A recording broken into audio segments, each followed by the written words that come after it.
오늘 2020년 종료주일, 이제 고난주간이 시작되는 이 고난주일에 각 가정에서 영상예배로 하나님께 예배 올려드리시는 우리 모든 성도님들 위해 주님의 은총과 또한 사랑이 늘 풍성히 마심을 축원드립니다. 특별히 이러한 때 우리 성도님들의 각 가정에 하나님께서 특별히 지켜주시고 보호해 주시는 은총이 있으심을 기원드립니다.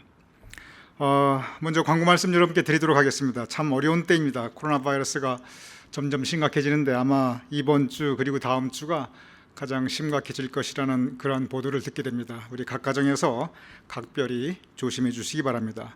특별히 우리가 기도해 드리고 싶은 분들이 계십니다.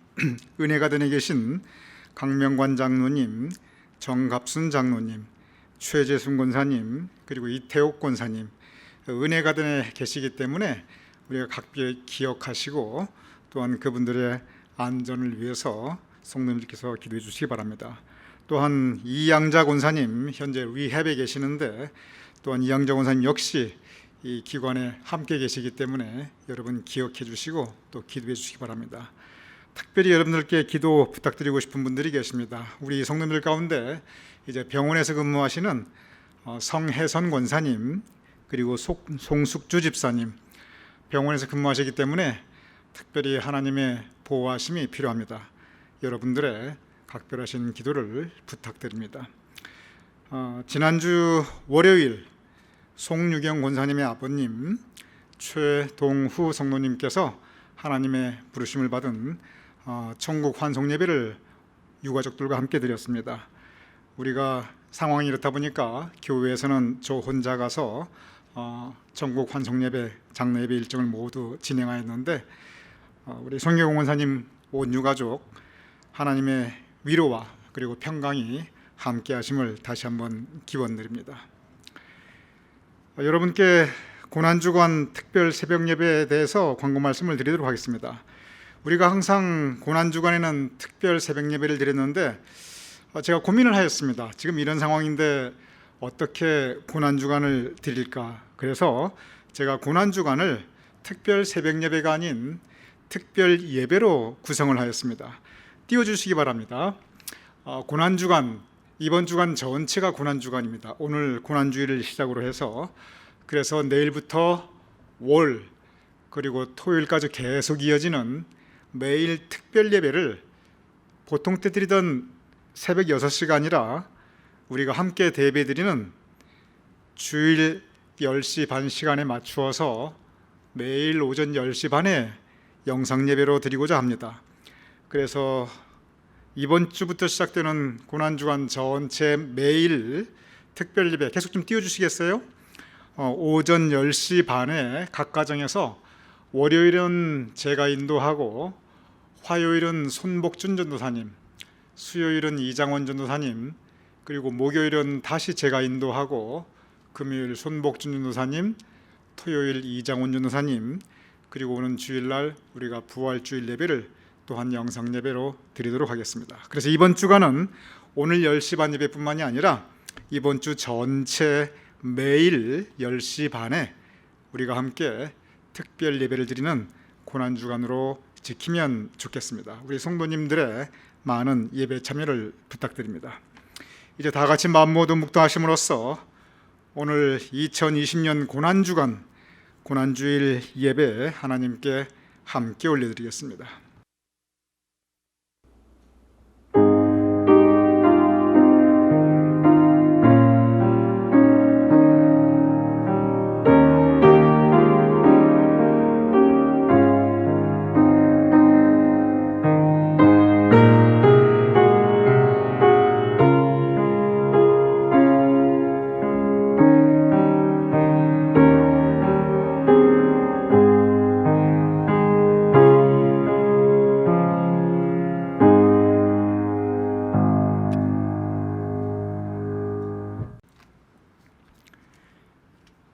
나의 영혼아 잠잠히 하나님만 바라라.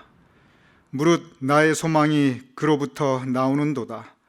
오직 그만이 나의 반석이시요 나의 구원이시요 나의 요새이시니 내가 흔들리지 아니하리로다. 아버지 하나님, 이러한 때 우리가 잠잠히 하나님만 바라옵나이다.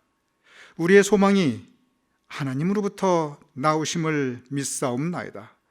우리의 반석 되시며 우리의 구원이신 아버지 하나님, 우리가 의지하오니 우리에게 하나님의 은총과 하나님의 보호하심을 항상 함께하여 주시옵소서. 우리가 올려드린 이 예배를 주님께서 받아주시옵소서. 각 가정에서 드리는 영상 예배 함께 하시옵소서. 그리하여 하나님께는 영광이요 우리 하나님의 백성들에게는 은혜가 되게 하여 주시옵소서. 이 예배를 온전히 주님께 의탁하오며 예수님의 이름으로 기도드렸사옵나이다. 아멘. 우리 다 같이 찬송가 150장 고난주간 찬송 갈보리산 위에 우리 함께 찬양하시겠습니다.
우리 모두 사도신경으로 우리의 신앙을 하나님께 고백하여 올리겠습니다. 전능하사 천지를 만드신 하나님 아버지를 내가 믿사오며 그 외아들 우리 주 예수 그리스도를 믿사오니 이는 성령으로 잉태하사 동정녀 마리아에게 나시고 본디오 빌라도에게 고난을 받으사 십자가에 못 박혀 죽으시고 장사한 지 사흘 만에 죽은 자 가운데서 다시 살아나시며 하늘에 오사 전능하신 하나님 우편에 앉아 계시다가 저리로서 산 자와 죽은 자를 심판하러 오시리라. 성령을 믿사오며 거룩한 공회와 성도가 서로 교통하는 것과 죄를 사하여 주시는 것과 몸이 다시 사는 것과 영원히 사는 것을 믿사옵나이다. 아멘.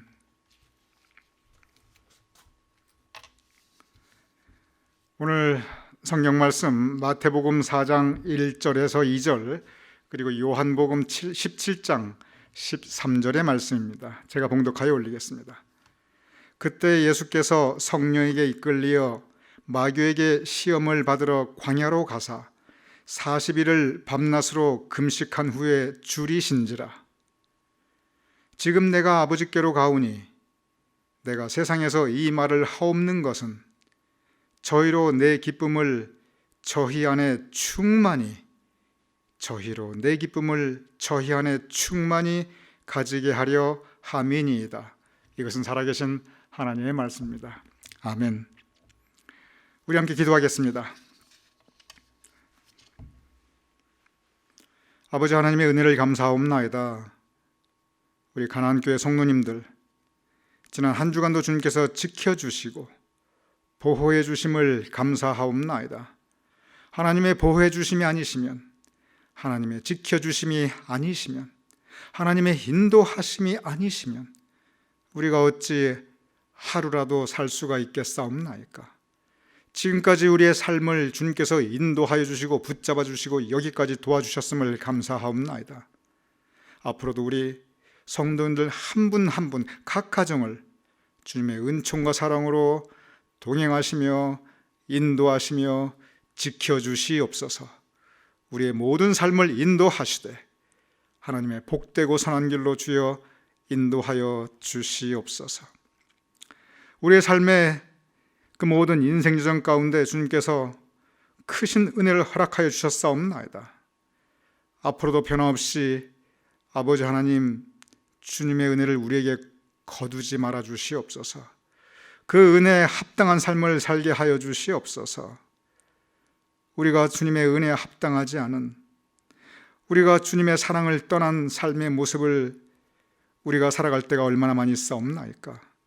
그러한 때마다 우리를 홀로 버려두지 마시옵시고 주님 우리에게 회개의 영을 허락하시며 주님 은혜 품 안에 다시 품어주시며 용서하여 주시고 변함없이 우리를 주님의 인도하심 가운데 이끌어 주시옵소서. 기도하옵나이다. 아버지 하나님, 참으로 많은 사람들이 이 질병으로, 전염병으로 인하여 고통받고 있사옵나이다.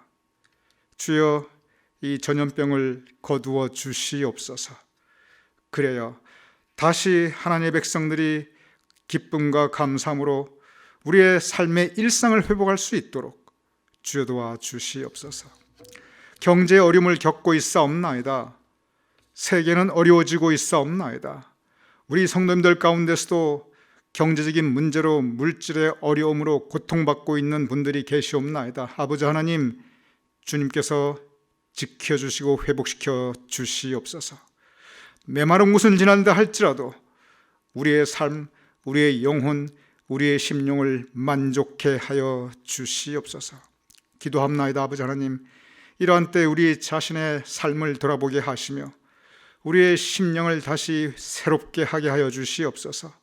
이러한 어려움의 시기가 우리의 믿음이 성장하고 성숙하는 시기가 될 수 있도록 주여 도와주시옵소서. 특별히 기도하옵나이다. 은혜가든에 계신 강명관 장로님, 정갑순 장로님, 최재순 권사님, 이태옥 권사님, 리헵센터에 계신 이양자 권사님, 아버지 하나님, 많은 분들과 함께 계시는 상황에 살고 계시오니 그분들의 안전을 지켜주시옵소서. 특별히 병원에서 근무하시는 성혜선 권사님, 송숙주 집사님 하루하루 주님께서 보호하여 주시옵소서. 아무런 건강에 어려움이 없도록 천군천사로 언제나 그 두 분을 주님께서 둘러싸 주시옵소서. 우리 성도님들 모든 각 가정, 모든 그 가족과 후손 영육간에 강건케 하여 주시옵소서. 이러한 때 더욱더 하나님과 가까이 하는 우리 성도님들과 온 가족과 후손 되게 하여 주시옵소서. 송유경 원사님과 그 가족을 위하여 기도하옵나이다. 아버지 하나님, 최동우 성도님을 주님께서 생명을 허락하여 주셨고 삶의 기간을 허락하여 주셨는데 이제 주님께서 정하신 때 하나님의 나라로 불러주셨사옵나이다. 애통해 하는 유가족들에게 주님께서 위로와 평강을 허락하여 주시옵시며 최동우 성도님의 영혼을 주님께서 낙원으로 영접하여 주심을 믿사오며 그 영혼 위에 주님의 은혜, 주님의 사랑 가득히 감싸 주시어 이제 영생의 영광에 참여케 하여 주시옵소서. 이제 우리가 함께 말씀을 나누옵나이다. 아버지 하나님, 말씀의 시간에 주님의 은혜를 더하여 주시옵소서. 이 모든 말씀 우리 주 예수 그리스도의 이름으로 간절히 기도드렸사옵나이다. 아멘.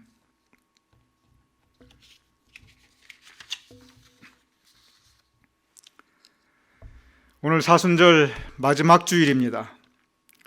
다음 주일이면 부활주일입니다.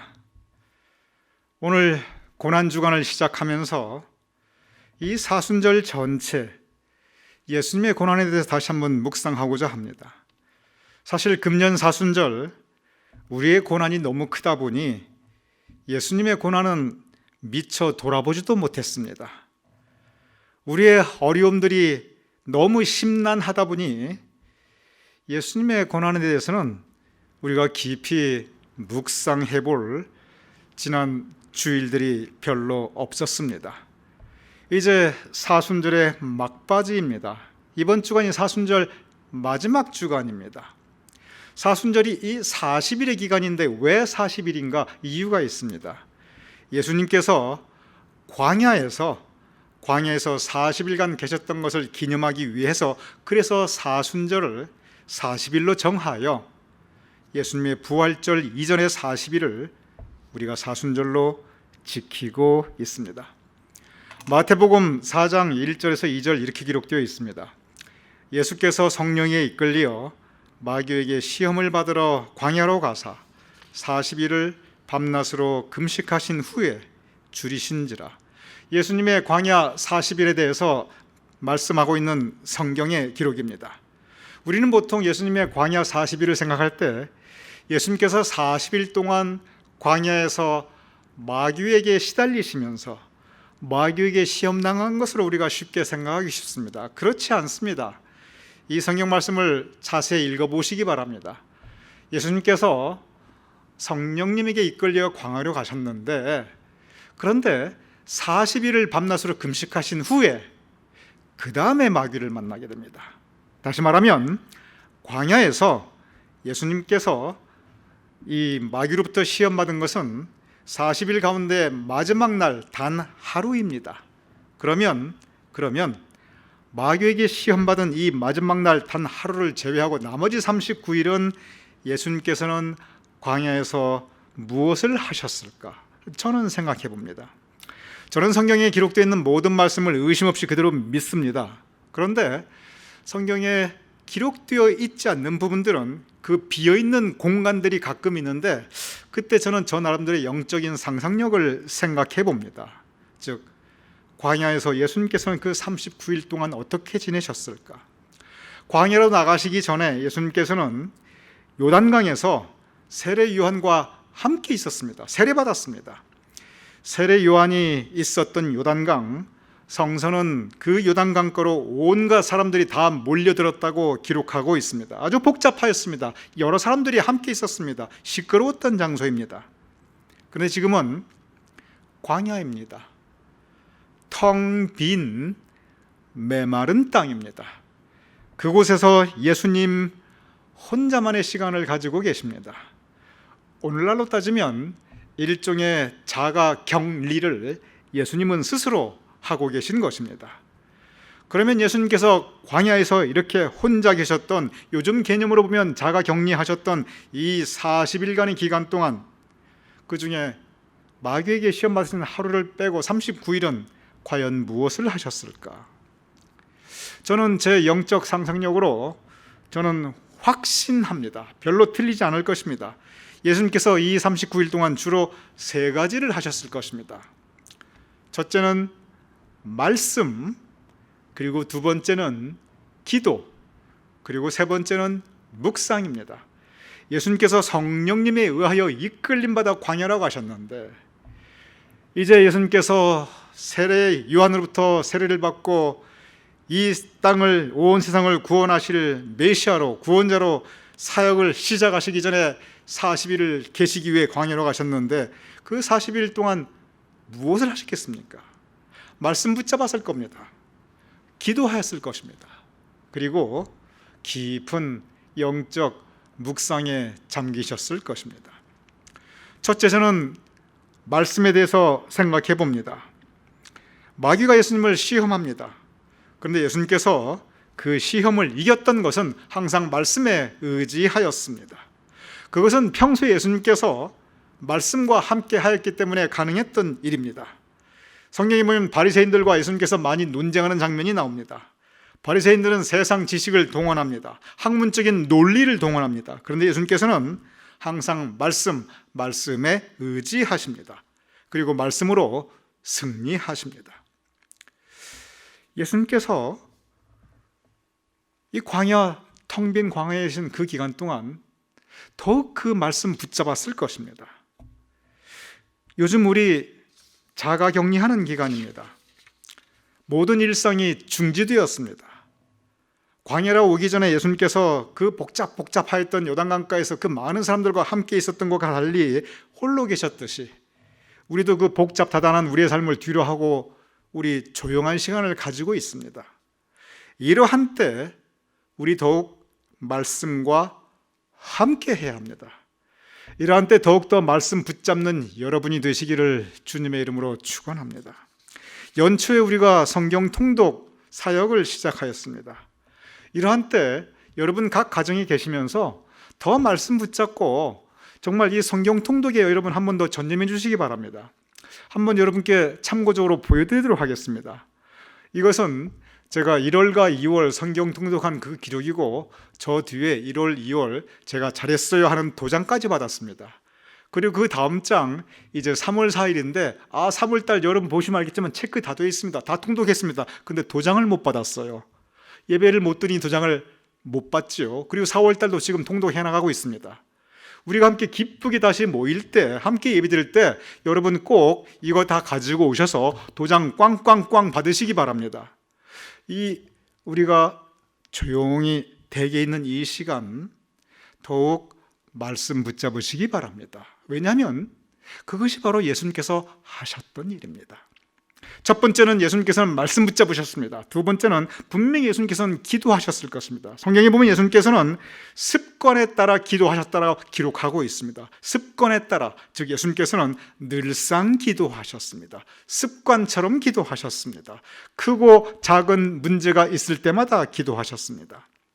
마가복음 9장에 보면 예수님께서 한 그 간질병 있는, 요즘 의학으로 따지면 간질병 있는 아이를 만나게 됩니다. 그 아버지가 이 아이를 데리고 왔습니다. 성경에는 이 아이에 대해서 뭐라고 표현하냐면, 이 아이가 심한 경련을 일으키며 땅에 엎드러지고 구르면서 그리고 거품을 흘리더라라고 기록되어 있습니다.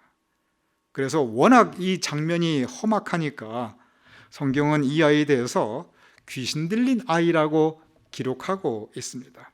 온갖 세상 약을 써도 안 됩니다. 각가지 다 좋다는 일 다 해봐도 안 됩니다. 심지어 예수님의 제자들도 어떻게 하지를 못합니다. 그래서 이 아이의 아버지가 예수님 앞으로 이 아이를 데리고 왔습니다. 백방으로 노력해 보아도 아무 약을 써도 안 되는 이 아이에 대해서 예수님께서 한 가지 하시는 말씀이 있습니다. 마가복음 9장 29절의 말씀입니다. 기도 외에 다른 곳으로는 이런 종류가 나갈 수 없느니라. 우리 각 가정에서 한번 화면 보시면서 함께 따라하시기 바랍니다. 시작. 기도 외에 다른 곳으로는 이런 종류가 나갈 수 없느니라. 사람의 힘으로 해도 안 됩니다. 백방으로 노력해도 안 됩니다. 결국 주님한테 의지할 수밖에 없습니다. 주님께 의지하는 것 간절한 기도입니다. 지금 이러한 때 기도할 때입니다. 여러분 기도하시기 바랍니다. 이 코로나 바이러스가 빨리 물러가도록 기도하시기 바랍니다. 기도 외에 다른 곳으로는 이런 종류가 나갈 수 없느니라. 우리 기도해야 합니다. 그리고 이 코로나 바이러스와 싸우면서 정말 생명을 지키기 위하여 일선에서 싸우고 있는 우리 의료진들의 안전을 위해서 우리 성도님들께서 기도해야 됩니다. 또한 경제적인 어려움들이 너무 큽니다. 우리 성도님들 가운데서도 경제적인 어려움을 당하시는 분들이 적지 않으십니다. 이러한 때 우리 기도할 때입니다. 지금이 기도할 때입니다. 기도하는 우리 모두 될 수 있기를 주님으로 축원합니다. 예수님께서 기도하셨기 때문에 그렇습니다. 첫 번째는 말씀에 의지하셨습니다. 두 번째는 기도하셨을 것입니다. 세 번째는 분명히 예수님께서는 그 광야에서 스스로에 대한 그리고 앞으로의 사역에 대한 많은 묵상을 하셨을 것입니다. 원래 이 사순절 묵상의 초점은 이 사순절 묵상의 가장 큰 초점은 바로 예수님의 죽음에 있습니다. 예수님께서 죽으셨습니다. 돌아가셨습니다. 그 고난과 죽음에 대한 그 묵상이 이 사순절 전체 묵상의 가장 중요한 초점입니다. 죽음이라는 것은 우리 인간이 가질 수 있는 가장 큰 고난입니다. 바로 이 죽음은 인간이 가질 수 있는 가장 큰 고난이기 때문에 그래서 예수님께서는 이 죽음을 통해서 우리의 죽음을 우리로 하여금 묵상하게 하시며 그리고 예수님의 죽음을 통해서 우리에게 새로운 생명에 대해서 약속해 주시고 계십니다. 즉 사순절은 예수님의 죽음 또한 우리가 장차 경험하게 될 죽음에 대해서도 묵상하는 시간이 바로 이 사순절 특별히 고난주간입니다. 요즘 우리가 이 코로나 바이러스에 대해서 가지고 있는 가장 큰 두려움이 있습니다. 여러 가지 두려움이 있습니다. 근데 가장 큰 두려움이 뭐냐면 이거 나도 이 바이러스 걸리면 어떡하지? 이러한 우리의 두려움이 있습니다. 대부분 바이러스 걸리면 그냥 감기 앓듯이 지나간다고 합니다. 그런데 어떤 경우는 이것이 정말 죽음에 이르는 병이 되게 되는 것을 우리는 보게 됩니다. 매일 참으로 많은 생명들이 이 바이러스 때문에 이 세상을 떠나게 됩니다. 그래서 이러한 때 우리도 갑자기 한 번쯤 이거 내가 혹시 걸리면 어떡하지? 혹시 나도 그러면 정말 무슨 일을 당할 수 있겠네 하는 막연한 두려움을 가지게 되는 것이 요즘 이때 우리가 가지고 있는 가장 큰 두려움입니다. 바로 이 죽음에 대한 묵상, 이것은 사실 사순절 묵상의 초점인 것입니다. 엘리자베스 퀴블러 로스라는 분이 계십니다. 원래 스위스 분인데 미국의 정신과 의사였습니다. 그분이 1969년에 On Death and Dying, 한국말로 따지면 죽음과 임종에 관하여 그 책을 썼어요. 무려 50년 전에 썼습니다. 굉장히 오래된 책입니다. 요즘으로 따지면 이제 거의 그냥 학계에서는 고전을 넘어서는 그러한 책입니다. 그런데 지금도 적어도 죽음에 대한 묵상 가운데 가장 영향력 있는 책 중에 하나로 꼽혀지는 책이 바로 이 책입니다. 근데 이분이 이 책에서 뭘 썼냐면 본인 스스로 정신과 의사이고 많은 그 죽음을 다루는 그러한 시간들을 가지게 되었습니다. 그러면서 정신과 의사로서 이 죽음을 맞는 사람들을 쭉 돌아보니 사람들이 보통 죽음을 맞이하는 이 5가지 단계가 있다는 거예요. 그리고 이 5가지 단계를 대부분 다 거친다고 합니다. 그래서 이 엘리자베스 퀴블러 로스가 죽음과 임종에 관해서 쓴 책, 이 책에서 설명하는 이 죽음의 5가지 단계, 보통 많은 분들 대부분이 이 거치게 되는 이 5가지 단계에 대해서 제가 간단하게 한번 여러분께 이 말씀을 드리도록 하겠습니다. 첫 번째 단계는 뭐냐면, 띄워주시기 바랍니다. 부정의 단계가 있습니다. 디나일입니다. 가령 내가 무슨 큰 병의 진단을 받았다, 어떤 죽음의 선고를 받았다. 그럼 맨 처음 우리 마음에 다가오는 생각은 그럴 리가 없다는 겁니다. 내가 벌써 죽을 때가 있는데 이거 절대 뭔가 잘못됐다, 내 마음으로 용납이 안 됩니다. 그래서 세컨드 오피니언도 받아보고 서드 오피니언도 받아보고, 그래도 이것이 내가 죽을 수밖에 없다고 그래도 내 마음속으로는 그것이 받아들여지지가 않습니다. 믿겨지지가 않습니다. 그것이 바로 부정의 단계입니다. 그 단계가 지나면 그 다음에 오는 단계가 뭐냐면 분노의 단계가 있다고 합니다. 이 분노의 단계는 뭐냐면, 아니 왜 나에게 이런 일이, 어떻게 나에게 이런 일이, 내가 무슨 죄를 지었다고, 아니 하고 많은 사람 중에 왜 하필이면 내가, 이런 그 분노감이 막 솟구쳐 오르는데, 이 분노가 주로 어디로 향하냐면 이 하나님에 대한 분노로 많이 향하게 된다고 합니다. 하나님 어떻게 나한테 이럴 수가 있습니까? 이 분노가 확 밀려들면서 또 동시에 밀리는 게 뭐냐면 슬픔이라는 게 밀려듭니다. 너무 슬픕니다. 내 평생 지금까지 고생만 하고 살았는데, 내 인생 정말 죽는 건 그렇지만 내 인생이 너무 불쌍하다, 내가 나를 봐도 너무 안 됐다, 내가 너무 억울합니다. 이래서 감정 기복이 어느 때는 분노로 갔다가 어느 때는 슬픔으로 갔다가 막 감정 기복이 이렇게 심해지게 됩니다. 그래서 극심한 이런 분노나 슬픔이나 이런 감정을 겪게 됩니다. 그 단계가 지나면 어떤 단계가 오냐면 세 번째 단계로 협상이란 단계가 온다고 합니다. 이건 뭐냐면, 하나님 살려만 주시면 내가 앞으로 이렇게 하겠습니다, 이렇게 하나님과 일종의 협상을 하는 단계라고 합니다. 이때 많은 불신자들이 하나님을 찾게 됩니다. 이때 많은 하나님을 멀리 했던 사람들이 다시 하나님께, 강하게 하나님께 다시 돌아옵니다. 그리고 믿는 사람들은 이 단계에서 많은 경우 뭘 하냐면 서원을 합니다. 서원. 하나님 이번에 나를 살려주시면 내가 하나님께 이것을 하겠습니다, 약속을 합니다. 그런데 이 협상이라는 것이 언뜻 보면은 이거 상업적이다 이렇게 생각할 수 있는데 그렇지 않습니다. 이 협상의 단계가 왜 어떤 마음으로 사람들에게 오게 되냐면 절박한 마음, 하나님 살려만 주시면 내가 뭐든 하겠습니다. 그리고 진지한 마음, 사람이 이보다 더 진실할 수가 없습니다.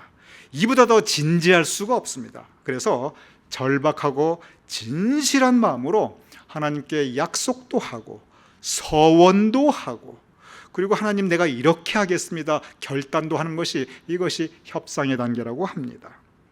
그런데 그 다음 단계로 넘어가면 뭐가 오냐면, 그래도 내가 이 죽음이 점점 다가와요, 이 병도 안 나요. 그때는 우울의 단계가 온다고 합니다.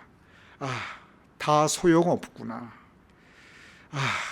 다 이것저것 해봐야 결국은 다 무의미하구나, 인생 자체가 무의미하게 느껴집니다. 가뜩이나 지금 힘든데 너무 공허하고 허무하게 느껴집니다.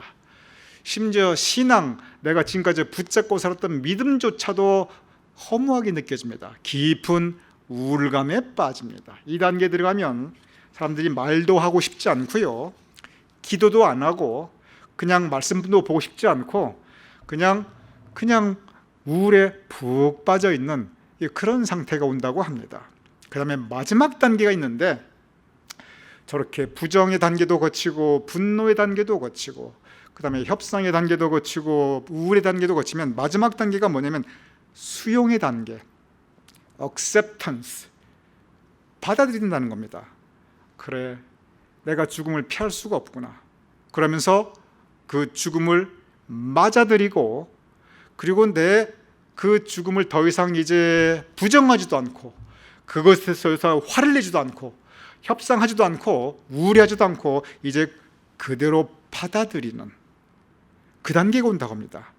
이때 많은 분들은 자신의 삶을 정리하게 됩니다. 그러면서 다시 깊은 신앙에 의지하게 됩니다. 근데 이때 깊은 신앙에 의지하게 되는 것은 하나님에 대해서 하나님 살림만 주시면 이거 하겠습니다, 이거 하겠습니다 소원이나 약속이 아니고, 하나님 내가 이제 아버지께 돌아갑니다. 내 영혼 받아주시옵소서. 그대로 죽음을 수용하며 하나님께 내 영혼을 의탁하는, 그래서 더 깊은 신앙의 경지에 들어가는 단계가 이 수용의 단계라고 합니다. 그리고 이 단계에 비로소 죽음을 맞이할 준비를 하며, 오히려 이때 아이러니하게 이때 깊은 마음의 위로와 마음의 평화를 찾는다고 합니다. 그러면서 이때 오히려 주변 사람들이 나를 위로하는데 내가 오히려 주변 사람들을 위로합니다. 나는 괜찮으니 당신 하나님 더 잘 믿으시고, 나는 살 만큼 살았고 그동안 하나님 은혜 많이 받았으니 당신 앞으로도 하나님 은혜 많이 받고, 그래서 비록 짧은 남아있는 삶이지만 이때 의미 있는 일을 하고 싶어 하고 더 하나님께 의지하려고 하고, 그리고 이때 가장 많이 하는 것이 뭐냐면 가족에 대한 사랑을 표현하고 하나님에 대한 감사를 표현하는 시간이 바로 이때라고 합니다. 가족에 대한 감사, 하나님에 대한 감사, 가족에 대한 사랑, 하나님에 대한 깊은 믿음을 표현하는 그 단계가 바로 이 수용의 단계라고 합니다. 저는 생각해 봅니다. 그럼 예수님의 죽음은 어떤 단계였나? 예수님은 죽음을 앞두고 어떤 모습이셨나? 오늘 본문이 바로 예수님의 그 죽음을 앞둔 예수님의 모습입니다. 오늘 이제 이 고난주일을 시작하며 이 고난주간을 시작하면서 고난주간의 가장 중요한 초점은 예수님의 죽음에 대해서 묵상하는 것인데, 예수님의 죽음을 맞이하는 모습은 요한복음 17장에 나타나 있습니다. 이 요한복음 17장은 아주 특별한 성경 말씀입니다. 이것은 뭐냐면 죽음을 앞둔 예수님의 기도, 즉 예수님께서 그 죽음을 그대로 수용하시며 하나님께 자신의 영혼을 의탁하며 깊은 감사와 사랑과 믿음을 표현하고 있는 그 기도, 이 요한복음 17장 전체가 예수님의 마지막 기도문 전문이 들어가 있습니다. 참으로 소중한 성경 말씀입니다. 요한복음 17장 죽음을 맞아들이는 예수님의 기도의 첫 시작은 이렇게 시작되고 있습니다. 요한복음 17장 1절, 예수께서 눈을 들어 하늘을 우러러 이르시되, 기도하십니다. 아버지여, 때가 이르렀으니. 이 때는 무슨 때이면 예수님께서 내가 아버지께 다시 돌아갈 때이오니, 즉 예수님 당신의 죽음에 대해서 기도하고 있는 것입니다. 아버지여, 때가 이르렀사오니 아들로 아버지를 영화롭게 하게 하옵소서. 이것이 예수님의 죽음을 맞이하는 기도의 첫 시작입니다. 모든 생명은 고귀합니다. 하나님께서 주셨기에 그 모든 생명은 우리가 보기에는 하찮은 미물의 생명이라 할지라도 모든 생명은 고귀합니다. 하나님이 주셨기 때문에 그렇습니다. 그러면 우리 한번 생각해 보시기 바랍니다. 모든 생명이 고귀하다면, 그렇다면 모든 죽음도 고귀합니다. 왜냐하면 생명이 하나님께 속하였듯이 죽음도 하나님께 속한 것이기 때문에 그렇습니다. 그러기에 생명도 고귀하고 죽음도 고귀한 것입니다.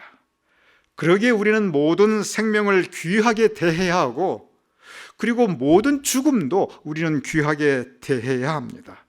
그런데 예수님께서는 당신의 죽음 앞에서 무슨 말씀을 하셨냐면, 다시 띄워주시기 바랍니다. 아버지여, 때가 이르렀사오니 아들로 나로 하여금 아버지를 영화롭게 하게 하옵소서. 무슨 뜻입니까? 아버지 하나님, 내가 이제 아버지께 가옵나이다. 나의 죽음을 통하여 아버지 하나님께 영광 돌리게 하여 주시옵소서. 그의 죽음을 통해서 예수님께서 바라셨던 것은 하나님께 나의 삶과 나의 죽음이 영광 돌리게 하시옵소서. 그러면서 예수님께서는 하나님께 한 가지, 한 가지 소망을 올려드립니다. 17장 9절의 말씀입니다. 내가 그들을 위하여 비옵나니 그들은 아버지의 것이로소이다. 여기서 그들이 누구입니까? 여기서 그들은 예수님의 제자입니다.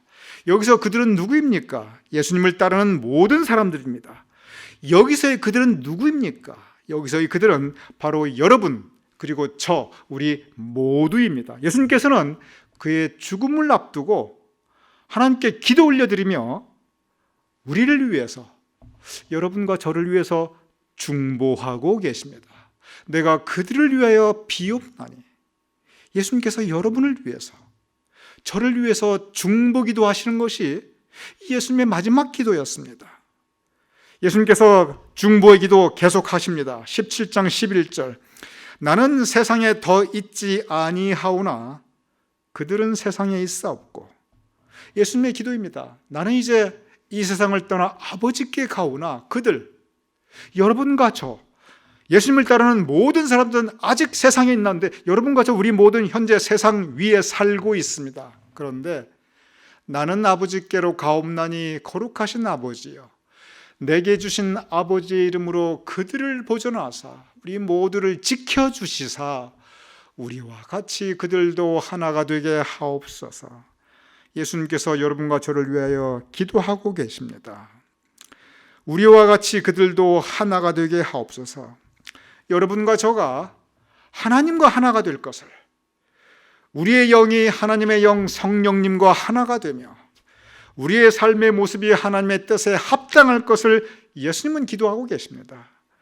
우리가 서로 믿음의 공동체 가운데 하나가 되어 예수 그리스도를 머리로 한 예수 그리스도의 지체로서 한 몸이 되게 할 것을 예수님께서는 기도하고 계십니다. 그들도 하나가 되게 하시옵소서. 그리고 오늘의 본문 말씀 요한복음 17장 13절, 우리 다 같이 읽어보시죠. 시작. 지금 내가 아버지께로 가오니 내가 세상에서 이 말을 하옵는 것은 그들로 내 기쁨을 그들 안에 충만히 가지게 하려 함이니이다. 우리 안에, 여러분과 저 안에, 지금 이 세상에서 살아가고 있는 우리 안에 그리스도의 기쁨, 예수님께서 우리에게 허락하시는 기쁨을 충만하게 가지게 하려 함이니이다. 예수님께서는 여러분과 저의 기쁨과 행복을 중보하며 그것을 위해 하나님께 기도하시면서 그의 마지막 기도를 올려드리고 있습니다. 마치 부모가 세상 떠나면서, 부모님들 세상 떠나면서 가장 바라는 것이 있습니다. 부모님들이 세상 떠나면서 가장 바라는 것이 다른 게 아니더라고요. 제가 이렇게 보니까 자식의 기쁨, 자식의 행복, 내 자식이 그래도 믿음 가운데 잘 살았으면 좋겠다.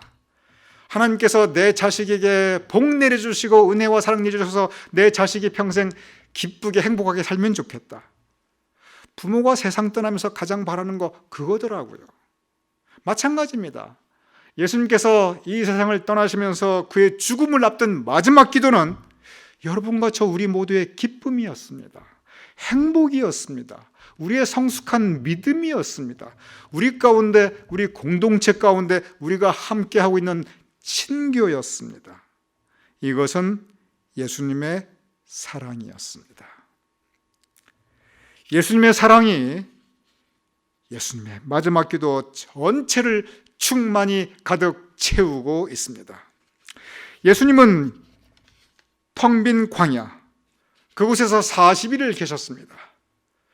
우리의 사순절, 예수님의 텅 빈 광야로부터 기원하고 있습니다. 그 텅 빈 광야에 충만하였던 것, 그것은 예수님과 함께했던 성령님의 감동함화 역사였습니다. 예수님께서는 성령님의 감동함화 역사와 따라 말씀에 의지하였고, 그리고 기도하셨고, 그리고 묵상하셨을 것입니다. 여러분과 저, 우리는 지금 그 텅 빈 광야와 같은 인생길을 가고 있습니다. 비록 텅 빈 광야와 같은 인생길을 가고 있지만 우리 인생길을 가득히 채워주고 있는 것이 있습니다. 그것은 바로 예수님의 사랑입니다.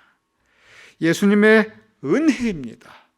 이 예수님의 사랑과 은혜 충만하게 있기에 텅 빈 광야 같은 인생길이지만 우리가 외롭지 않고, 그리고 우리가 그 사랑과 은혜에 의지해서 살아갈 수 있는 것입니다.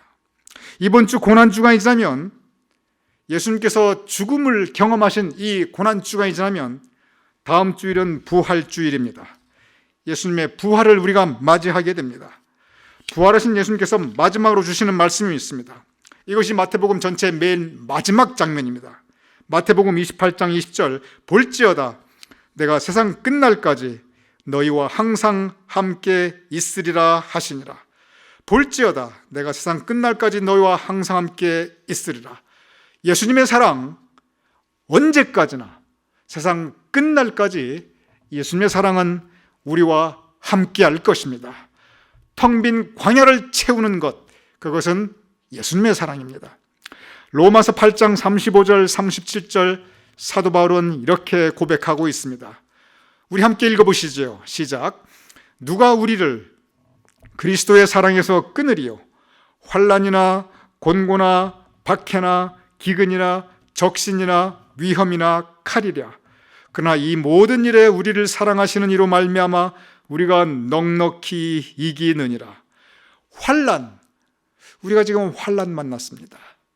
곤고, 이 환난이 그냥 병으로 끝나는 게 아니라, 전염병으로 끝나는 게 아니라 곤고함을 가지고 왔습니다. 너무나 어려운 시절을 우리가 지금 지나가고 있습니다.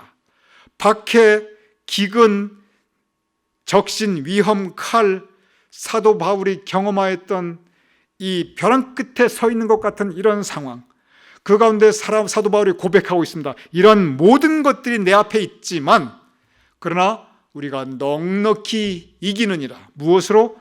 예수님의 사랑. 예수님의 사랑. 예수님의 사랑으로 우리가 넉넉히 이기느니라. 이 고난주간 우리는 예수님의 죽음을 묵상하게 됩니다. 예수님의 죽음 가운데 충만하게 예수님의 죽음을 채워주셨던 것은 우리를 위한 사랑이었습니다. 여러분을 위한 사랑이었고 저를 위한 사랑이었습니다. 이제 광야 같은 인생길, 텅 빈 광야 같은 인생길, 그러나 이 텅 빈 광야를 채우고 있는 충만한 예수님의 사랑에 의지해서 이 세상을 이기며 살아갈 수 있는, 환난이나 곤고나 기근이나 위험 모두 이기며 살아갈 수 있는, 그 사랑에 의지해 살아갈 수 있는 저와 여러분이 될 수 있기를 주님의 이름으로 축원합니다. 우리 함께 기도하겠습니다. 아버지 하나님, 우리가 광야 있사옵나이다. 우리가 환난과 곤고와 기근과 위험을 지나고 있사옵나이다. 그러나 텅 빈 광야에 성령님의 역사심이 충만하였듯이 우리 인생길에 충만하신 예수 그리스도의 사랑에 의지하옵나이다. 이 모든 일에 우리를 사랑하시는 이로 말미암아 우리가 넉넉히 이기느니라. 사도 바울의 이 고백이 우리의 고백이 되게 하여 주시옵소서. 누가 우리를 그리스도의 사랑에서 끊으리요? 예수님의 사랑이 우리와 함께 하오니 예수님의 사랑에 의지하여 살아갈 수 있는 우리가 될 수 있도록 주님 도와 주시옵소서. 예수님의 이름으로 기도드렸사옵나이다. 아멘.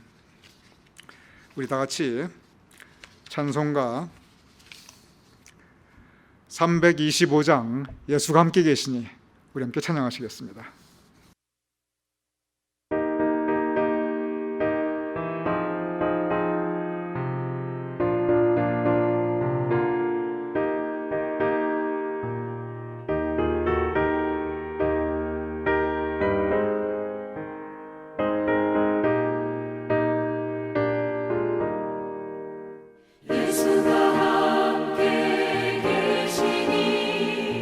시험이 오나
이제 봉헌기도와 축도와 더불어 오늘 예배 마치겠습니다. 아버지 하나님, 이 예배를 올려드리며 우리 성도님들 성별하여 드린 예물을 하나님께 봉헌하옵나이다. 주님께서 이 예배를 받아주시옵시며 성도님들의 예물을 받아주시옵소서. 텅 빈 광야 같은 인생길을 살아가는 우리들이지만 그러나 그곳에 충만한 예수님의 사랑, 예수님의 은혜를 체험하며 의지하며 그 사랑에 힘입어 승리하며 살아갈 수 있게 될 수 있도록 주님 도와주시옵소서. 이제는 우리 주 예수 그리스도의 크신 은혜와 아버지 하나님의 극진하신 사랑과 성령님의 감동감화 역사하심이 이 시간 각 가정에서 함께 예배드리는 우리 모든 성도님들의 머리 위에, 그 가족들의 머리 위에, 우리 교회 공동체 위에, 우리가 두고 온 모국 대한민국과 우리가 살아가는 이 땅 미국과 또한 온 세계 방방곡곡, 특별히 코로나 바이러스로 인하여 고통받고 있는 모든 하나님의 백성들 위에 지금부터 영원까지 함께 하실 것을 간절히 축원하옵나이다. 아멘.